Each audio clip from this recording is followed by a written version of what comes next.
Suatu ketika, Buddha menetap di Wihara Veluvana, di Rajagaha. Ayahnya, Raja Suddhodana, setelah berulang kali mengirimkan utusan kepada Buddha, akhirnya mengutus ke Aludai, putra salah seorang menterinya, untuk meminta beliau mengunjungi kota Kapilavatthu. Yang Mulia Kaludai, mengetahui bahwa saat itu di musim semi adalah waktu yang tepat bagi Buddha untuk mengunjungi ayahnya. Dia menjelaskan indahnya perjalanan tersebut dan Buddha memenuhi permintaan ayahnya. Kaludai mengantar Buddha bersama dengan 20.000 arahan. Saat tiba di Kapilavatthu, setelah berhasil membuat takjub sanak keluarganya, turunlah hujan yang menyejukkan semua orang. Hujan hanya jatuh pada mereka yang menginginkannya. Kemudian Buddha menceritakan Vesantara Jataka kepada kumpulan kerabatnya. Keesokan paginya, Buddha memasuki kota untuk menerima dana makanan. Beliau membuat ayahnya mencapai tingkat kesucian Sotapati dengan mengucapkan syair ini. Seseorang harus bangun dan tidak boleh lengah. Dan dengan mengucapkan syair, seseorang harus hidup dalam kebenaran. Beliau membuat ibu tirinya Mahapajapati Gotami mencapai tingkat kesucian Sotapati dan ayahnya mencapai tingkat kesucian Sakadagami. Pada hari ketiga, ada pemberkatan pernikahan Pangeran Nanda saudara tiri bungsunya dengan Putri Janapada Kalyani.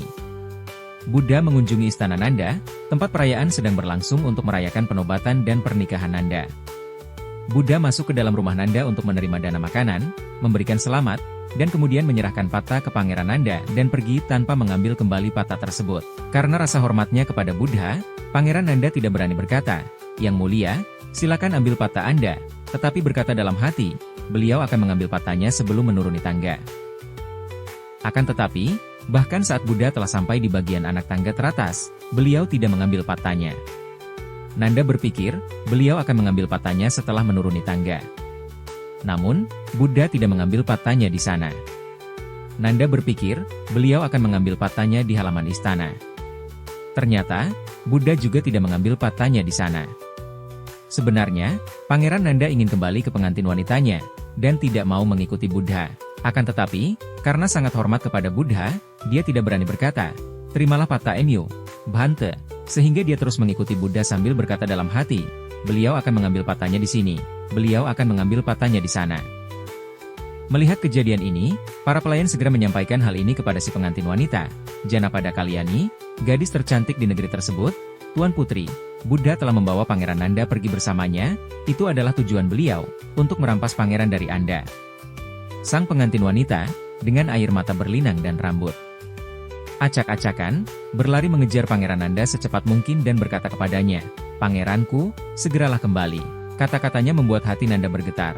Namun Buddha tanpa meminta kembali patahnya, malah membimbingnya ke wihara dan berkata kepadanya, "Nanda, maukah kamu menjadi seorang bhikkhu?" Pangeran Nanda sangat menghormati Buddha sehingga dia menahan diri dari berkata, "Saya tidak ingin menjadi seorang bhikkhu." Sebaliknya dia berkata, "Ya, saya ingin menjadi seorang bhikkhu." Buddha berkata, "Baiklah, jadilah seorang bhikkhu." Beliau kemudian menahbiskan Nanda sebagai seorang bhikkhu. Kemudian, Buddha pindah ke wihara yang dibangun oleh Anathapindika, di Jetavana di Savatthi. Saat tinggal di sana, Nanda merasa tidak puas dan setengah hati, serta hanya merasakan sedikit kesenangan hidup sebagai seorang bhikkhu. Dia ingin kembali ke kehidupan perumah tangga karena dia terus teringat kata-kata Putri Janapada Kalyani, yang memintanya untuk segera kembali. Nanda memberitahu hal ini kepada rekan-rekan bhikkhu. Setelah Buddha mendengar ini, beliau memanggil Yang Mulia Nanda dan bertanya kepadanya, "Nanda, apakah benar bahwa kamu mengatakan seperti ini kepada para bhikkhu?" "Saudaraku, saya kecewa, saya tidak menyukai kehidupan bhikkhu, saya ingin meninggalkannya dan pulang." "Ya, Yang Mulia." "Nanda, mengapa kamu kecewa dengan kehidupan bhikkhu yang kamu jalani saat ini? Mengapa kamu ingin meninggalkannya dan pulang?"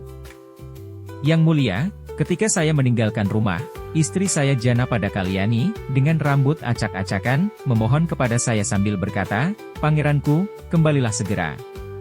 Yang Mulia, karena saya terus teringat dia, saya kecewa dengan kehidupan bhikkhu yang saya jalani sekarang sehingga saya ingin meninggalkannya dan pulang." Kemudian, Buddha meraih tangan Yang Mulia Nanda, dan dengan kekuatan supernormalnya membawa Nanda ke surga Tavatimsa. Dalam perjalanan, Buddha menunjukkan kepada Yang Mulia Nanda sebuah hutan yang terbakar. Di sana ada seekor monyet betina, yang telinga, hidung, ekor, dan bulunya hangus terbakar. "Apakah kamu melihat monyet ini, Nanda? Kalau begitu perhatikan dia baik-baik," kata Buddha. Ketika mereka tiba di surga Tavatimsa, Buddha menunjukkan kepada Nanda 500 bidadari berkaki merah jambu yang sedang menunggu Saka, Raja para Dewa. Nanda, apakah kamu melihat para bidadari ini? Ya, jawab Nanda. Buddha bertanya kepadanya, Nanda, siapa yang lebih cantik? Para bidadari atau istrimu, Jana pada Kalyani? Yang mulia, jawab Nanda, pengantinku lebih cantik daripada monyet yang terbakar. Demikian pula para bidadari lebih cantik dibandingkan dengan Jana pada Kalyani. Semangat, Nanda, jawab Buddha. Aku menjamin kamu akan mendapatkan 500 bidadari berkaki merah jambu ini, jika kamu berusaha keras menjalankan tugas seorang bhikkhu. Yang mulia Nanda menjawab, jika, Yang mulia, Buddha menjamin bahwa saya akan mendapatkan 500 bidadari berkaki merah jambu ini, maka, Yang mulia, saya akan senang sekali menjalani kehidupan sebagai bhikkhu. Para bhikkhu lainnya mengejek Nanda dengan mengatakan bahwa dia seperti orang upahan yang berjuang keras demi mendapatkan wanita cantik. Nanda merasa sangat tersiksa dan malu. Jadi, dia hidup menyendiri, dan mulai mengikuti ajaran Buddha dengan sangat hati-hati.